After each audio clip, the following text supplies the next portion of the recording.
England ने come back तो जरूर किया, लेकिन कहां गई वो बेसबॉल जो इंग्लैंड के हेड कोच ब्रेंडन मैकलम और कोच और कप्तान बेन स्टोक्स की दावा करते हैं कि कुछ भी हो जाए हम बेसबॉल क्रिकेट नहीं छोड़ेंगे। वो क्रिकेट आज कहां गई? लॉर्ड्स के पहले दिन, जो पहला दिन लॉर्ड्स का था वो हो गया 251 रन पर इख्तिताम। 4 विकेट्स इंग्लैंड ने जरूर खोए, लेकिन उनकी बेसबॉल कहां चली गई? जो ब्रेंडन मैकलम बार बार बात करते थे कि कुछ भी हो जाए हम ये क्रिकेट छोड़ेंगे नहीं, बेन स्टोक्स से बात करते थे। Baseball, now play baseball, I want to see. ये मैं नहीं कह रहा, ये मोहम्मद सिराज कह रहा है। मोहम्मद सिराज जो रूट से पंगे ले रहा है भाई साहब, आज वो हो गया जो पिछले 2 सालों के अंदर नहीं हुआ। इंग्लैंड को ऑस्ट्रेलिया के अगेंस्ट हमने स्लो खेलते नहीं देखा, इंग्लैंड को पाकिस्तान के अंदर आके टर्निंग ट्रैक्स के ऊपर हमने स्लो खेलते नहीं देखा, लेकिन वही इंग्लैंड आज अपने घर के अंदर अपनी बेसबॉल ही भूल गया है। मुझे लगता है इतने वर्षों बाद भारतीय क्रिकेट ने इस बेसबॉल की क्रिमेशन कर दी है और इसकी अस्थियां मुझे लगता है गंगा में बहाई जाएंगी, क्योंकि जो सिद्धांतों पे वो उड़ रहे थे ना, वो सिद्धांत ही फुर्र करके उड़ गए हैं गुरु। जमीन पे आ गई है इंग्लैंड। वो ग्रीन विकेट जिसका हुआ दिखाया था वो ब्राउन हो गई। गुरु पहले बैटिंग करेंगे, जो लोग कहते थे हम चेज करेंगे, जो लोग 5 रन प्रति ओवर बना रहे थे 3 साल 75% विक्ट्रीज। गुरु जान बची तो लाखों पाए, लौट के इंग्लैंड घर को आए। देखो जो रूट बहुत अच्छा खेला यार, आज नजर आया आपको बेसबॉल कहां गया? वही तो कह रहा हूं, इसीलिए तो 250 पूछा रन बनाए 83 ओवर्स में, जहां पे 400 रन बनाते हैं। अब गोरे नहीं बोलेंगे, गोरे चुपचाप रहेंगे। इंग्लैंड ना बड़ा अलग सा अजीब सा इंग्लैंड दिखा। ये वो 2021 के बाद वाला बेसबॉल वाला इंग्लैंड नहीं दिखा जहां पे वो धूम धड़ाका करते थे। इनफैक्ट उनके ओपनर्स ने भी आज धूम धड़ाके की कोशिश की और क्रॉली तो कूद कूद के इधर उधर नाच रहे थे, लेकिन हुआ क्या कि बेन डकेट और क्रॉली को जिस तरह नीतीश रेड्डी ने आउट किया, Nitish Reddy of all people, I think पहला सेशन मुझे लगा इंडिया की फेवरेट। नमस्कार दोस्तों, देखिए एक हार हुई इंग्लैंड की और उनका बेसबॉल खत्म हो गया।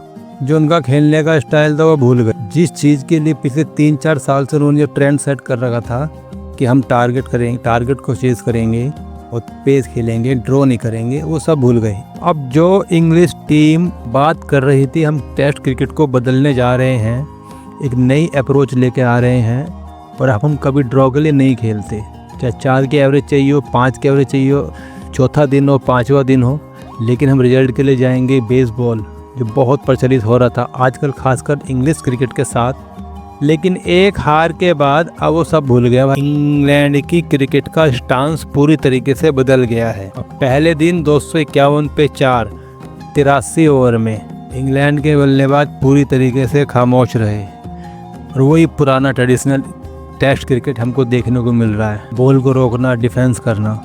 तो भाई मैं तो इसको एक प्रकार से भारतीय गेंदबाजी का जीत ही मानूंगा कि उन्होंने जो इंग्लैंड का पिछले कुछ समय से चल रहा बेसबॉल वाला क्लेवर उसको चेंज कर दिया है। अब इसके ऊपर जो चर्चाएं हो रही हैं भारतीय मीडिया में, पाकिस्तानी मीडिया में, आइए आपको दिखाते हैं।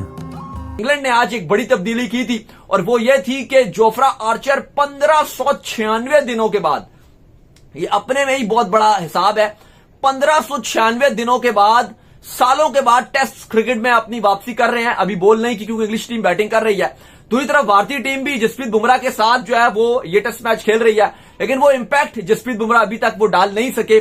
कहीं ना कहीं आपको ये भी देखना पड़ेगा कि इंग्लैंड बहुत डिफेंसिव मोड पे नजर आया। जो हमने इंग्लैंड तो छोड़ो, इंग्लैंड के बाहर भी इंग्लैंड की अप्रोच नहीं देखी, इतना डिफेंसिव कि उन्होंने फैसला कर लिया था कि भारतीय गेंदबाजों पे अटैक भी नहीं करना, बिल्कुल डिफेंसिव मोड से खेलेंगे। और बुमराह को तो बिल्कुल ही, अगर आप देखो 1.94 औसत से उनको रन पड़े हैं, ऑलमोस्ट ना होने के बराबर, बिल्कुल डिफेंसिव मोड पे बुमराह को सिर्फ ठिकाने की एक सोच रखी गई है। 18 ओवर बुमराह ने दिन में डाले, 1 विकेट उनको जरूर मिला, लेकिन 1.94 की एवरेज से रन बनाना किसी बॉलर के लिए इंग्लैंड जैसी कंडीशन में, मतलब बहुत ही ओवर डिफेंसिव इंग्लैंड खेला है। यार नजीब देखो, हो सकता है लोगों को बुरा लगे, आज जो बात बोलूंगा, आज का जो मैच देखा है, अफसोस हो रहा था, ऐसा लग रहा था ये मैच जो है ना एशियन कंट्रीज में हो रहा है। कल तक पिच पे इतनी बड़ी बड़ी हरी हरी घास और रात में ही पिच पे से घास काट दी जाए, जो आज आर्थरटन ने भी और नासिर हुसैन ने भी बोला कि हैरत है कि लॉर्ड्स की जो पिच हैरत थी है। वो बिल्कुल ही चेंज नजर आ रही है। दिखाई अपने क्या और घर- आई क्या। अपने ही घर में डर गए। मैं बात करूं दिल को आज मैंने ताना मारते हुए सुना। यह है वो कॉन्फिडेंस जो कि भारतीय कप्तान को शोभा देता है। पास आए, वो जोर से चिल्लाए, "ए, कहां है तुम्हारी एंटरटेनिंग क्रिकेट? वो बोरिंग क्रिकेट में वापस आ रहे हो? लॉर्ड्स वो मैक्का है, वो ट्रेडिशनल क्रिकेट का 150 साल की प्रथा, 150 साल के सिद्धांत, ऐसे ही मकल्लम जैसा बंदा खा जाएगा गुरु। भारत ने कहा वापस आओ गुरु, वापस आओ, get connected to the roots. और पहले सेशन के 25 ओवर के अंदर 83 रन, दूसरे सेशन के 24 ओवर के अंदर 70 रन। इतना स्लो इंग्लैंड कितने ही अरसे बाद खेलता हुआ नजर आया है। ये हो क्या गया है, जो कोई नहीं कर सका वो इंडियन बॉलर्स ने इंग्लैंड के अंदर करके दिखा दिया है। और मजे की चीज, इंग्लैंड के प्लान के साथ आया कि हमने इतने दिन गुजारने हैं, इतने सेशन हमने स्लो खेल के गुजारने हैं।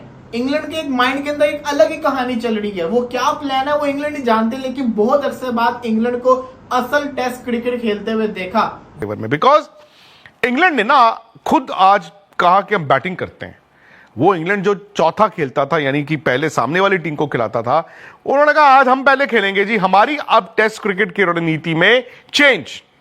एंड द मोमेंट उनकी 2 विकेटें गिरी, जो रूट जिन पे प्रेशर था, उन्होंने आज भाई देखो 191 बॉलों में 99 नॉट आउट है। वो जो रूट भाई पिछले 4 साल से 191 बॉल खेल के वो 170-75 पे खेल रहे होते थे। अच्छा, मुझे एक बात बताए कामरान, यही सवाल मेरा आपसे है कि बासित भाई कह रहे हैं कि डर गए या चेंज कर लिया अपने घर में। मुझे लगता है कि ये जो क्रिकेट जो गेम है ना, इसमें हालात और वाकयात के हिसाब से बदलाव जरूरी है। जब आपको नजर आ रहा है कि आपके पास अच्छी बॉलिंग नहीं है तो आप अपने हिसाब से पिच को चेंज कर दिया उन्होंने, ठीक है, डर के किया जैसे भी किया, और एक अपना कोई हल तो निकालेंगे ना। बेसबॉल नहीं चल रही, अब संभल के खेलना शुरू कर दिया, तो ये उनकी स्ट्रैटेजी ठीक है या नहीं है? देखिए, होम सीरीज का यही तो फायदा होता है कि अपनी जो होम टीम होती है वो अपनी स्ट्रेंथ पे खेलती है, उनकी टीम के लिए क्या सूटेबल है। लेकिन यहाँ पे जैसे हमने कम ही देखा है कि इंग्लैंड टीम ऐसे चेंज कर रही हो। एक दिन पहले जो नजर आता है वही जब मैच डे पे भी नजर आता है। लश ग्रीन थी यहाँ पे, तो मैं भी ये समझ रहा था कि शायद दोनों तरफ से स्पिनर कोई बॉल ही ना करे, जैसी पिच दिखाई गई थी एक दिन पहले। लेकिन ठीक है, उन्होंने चेंज की, अपनी बैटिंग को देखा, उन्होंने अपनी बॉलिंग को देखा, जोफ्रा आर्चर को लेके आए हैं 3.5-4 साल के बाद। अपनी बैटिंग में मुझे ये एक चीज नजर आई है, जैसे 251 पे डे खत्म हुआ ना, हम कभी देखते होते थे बेसबॉल टी पे इतने रन वो कर देते होते थे, तो नजर आता था टी से पहले ही कर लेते थे। तो मैं आज देख रहा था लंच पे देखे ना, लंच पे तो मुझे यकीन ही नहीं आ रहा था इतना। मैं समझ रहा था वो लंच नहीं है, पहला वाटर हुआ है 83 पे, ऐसे मुझे लग रहा था। अगर कल भारत ने आते साथ ही 2 खिलाड़ी बैक टू बैक ये दोनों भेज दिए तो मैच एकदम से फिर जाएगा। यही अगर 300 से पहले 6 खिलाड़ी आउट हो गए और 3.5 पर पूरी टीम बुक हो गई तो फिर वही बात है कि मैच दोबारा से भारत की गिरफ्त में चला जाएगा, क्योंकि सबको पता है कि जो इंडिया बैटिंग कर रहा है इस पूरी सीरीज में, स्पेशली शुभमन गिल की आप बात करें, आउट क्लास वो बैटिंग कर रहे हैं, रिकॉर्ड्स पे रिकॉर्ड्स वो तोड़ रहे हैं। पिछला टेस्ट मैच वो जैसे खेल रहे हैं, तो नजरें तो हैं कि शुभमन गिल फ्रंट से लीड कर रहे हैं अपने बल्ले के साथ। सही कह रहे हैं, लेकिन बिल्कुल सही कह रहे हैं। मुझे एक चीज की खुशी हुई है कि ठीक है, अपना अंदाज थोड़ा सा उन्होंने चेंज किया है, कंडीशन को रिस्पेक्ट दी है, टेस्ट क्रिकेट की तरह इस पहला दिन उन्होंने खत्म किया है। ठीक है, आउट भी हुए हैं, ओपनर्स को बिल्कुल समझ नहीं आ रही थी, वो तो बिल्कुल ही गजनी बने हुए थे, किस बॉल को कैसे खेल रहा है, कोई पैडों पे लग रहा था, बीट हो रहे थे, बल्ले चला रहे थे, वो लग ही नहीं रहे थे कि ये दुनिया की डेंजरस ओपनिंग पेयर कहा जाता है, तो वो उनको समझ नहीं आ रही। बॉलिंग बहुत अनलकी रहे, विकेट नहीं मिली। बट सेकंड सेशन ना एक बड़ा अजीब सा सेशन हुआ, विकेट गिरा नहीं, इंग्लैंड ने रन बनाए नहीं, समझ नहीं आया कि इंग्लैंड चाहता क्या है। पूरे सेशन में 70 रन आए और वहां पर मुझे लगा इंग्लैंड ना missed the trick. I am sorry, मुझे ये कहना पड़ेगा इंग्लैंड को, दे मिस द ट्रिक। वो 70 रन वाले सेशन में कम से कम 20 रन और बना सकते थे, और अगर उस सेशन में 20 रन यानी कि 90 रन उन्होंने बनाए होते तो लास्ट सेशन में भी उन्होंने 20 रन और बना देते, बिकॉज मोमेंटम होता ना, तो वो आज 300 के पास खड़े होते। इमेजिन कीजिए 251 for 4 versus 291 for 4। Sir 291 for 4 ना आपको 400 दिख रहा है, 251 फॉर 4 में ना बॉलिंग टीम यानी कि इंडिया को यह लग रहा है कि हमने अगर सुबह आके 2 आउट कर लिया, क्योंकि नया बॉल है, 3 ओवर पुराना है, तो भाई हम इनको 335 में भी आउट कर सकते हैं।